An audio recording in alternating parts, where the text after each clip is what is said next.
27 जैसे आप कहते हैं कि अगर किसी मिलिटेंट के कोई मारा जाए तो उसके परिवार वालों के सिर पर हाथ रखने के लिए जाते हैं, बिल्कुल जाते हैं। इसी तरह से अगर एक्शन में कोई जवान मारा जाए उसके सिर पर भी कोई हाथ रखेगा? यूजुअली जो जवान वहाँ से, वो तो वहाँ के रहने वाले नहीं होते हैं, बहुत कम वहाँ के जो होते भी हैं, बहुत कम। They are from Punjab, Haryana. आपकी सरकार के बारे में ये कहते हैं कि इस सरकार में सिर्फ एक कम्युनिटी के लोग, पीर कम्युनिटी के लोग हैं, उनको तवज्जो दी जाती है, बाकी किसी को नहीं। अब हम क्या करें, अगर हमारी जो पार्टी में जो इलेक्शन जीत के आए हैं वो पीरों से ताल्लुक़ रखते हैं, तो उसमें क्या करें हम? कश्मीरी पंडितों के लिए कोई जगह नहीं है आपकी सरकार में? नहीं, ऐसी बात नहीं है। कश्मीरी पंडित हमारे एक मिनिस्टर हैं, रमन मट्टू, बिकॉज वही एक जीत के आए हैं।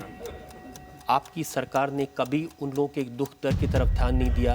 वो कश्मीरी पंडित जो बरसों से कैंप्स में रह रहे हैं, जिनकी प्रॉपर्टीज थी, पैसा था, घर थे, वो सब बर्बाद हो चुके हैं। इस वक्त हमारी सरकार में ही एक सीरियसली एक कोशिश हो रही है, धीरे धीरे और without making too much out of it, because this a very sensitive issue. आपको नहीं लगता, दिल पे हाथ रख के बताइए, आपको नहीं लगता कि आपकी सरकार का रवैया थोड़ा पक्षपातपूर्ण है जहाँ तक कश्मीरी पंडितों का सवाल है?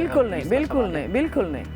कभी जाकर देखा उन कैंप्स में वो किन हालात में रहते हैं? बिल्कुल, हम जम्मू में हमने हर एक चीज़ देखा और हमारी कोशिश भी यही है। मैंने पहले भी कहा है कि जो कैंप्स में हैं, कहीं कहीं पे हम एक रूम में रहते थे, we are trying to improve that condition. एक के बजाय 2 रूम, बाथरूम बन जाए। 2 साल हो गए, अभी आप ट्राइंग ही कर रहे हैं? अभी कोशिश ये तो ऐसी चीज़ नहीं है कि एकदम से हो जाए, इसमें तो कोई अलादीन का चिराग नहीं है हमारे पास, आपको मालूम होना चाहिए।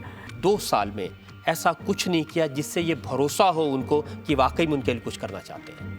मेरे ख्याल में हम नहीं चाहते थे ये बातें इस तरह से खुल के कहें, क्योंकि इसके I don't want to discuss. 25,000 graduate, मैं कश्मीर की बात करें जो कश्मीरी में रह रहे हैं। देखिए, 25,000 ग्रेजुएट कश्मीरी पंडित हैं। सिख नहीं है क्या? मुसलमान नहीं है क्या?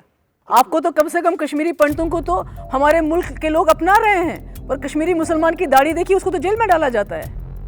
अब ये क्यों नहीं समझते हैं आप? नहीं, मैं मुझे ये बात तो कोई मानने को तैयार नहीं। माननी चाहिए आपको, माननी चाहिए आपको, माननी चाहिए आपको।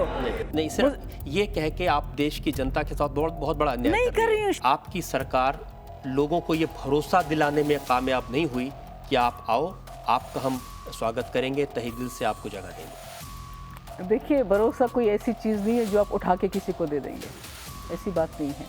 कब ऐसा माहौल होगा कि जब ये लोग वापस जाकर अपने गांव में बस पाएंगे? देखिए, इस सवाल का जवाब तो कोई भी नहीं दे सकता है।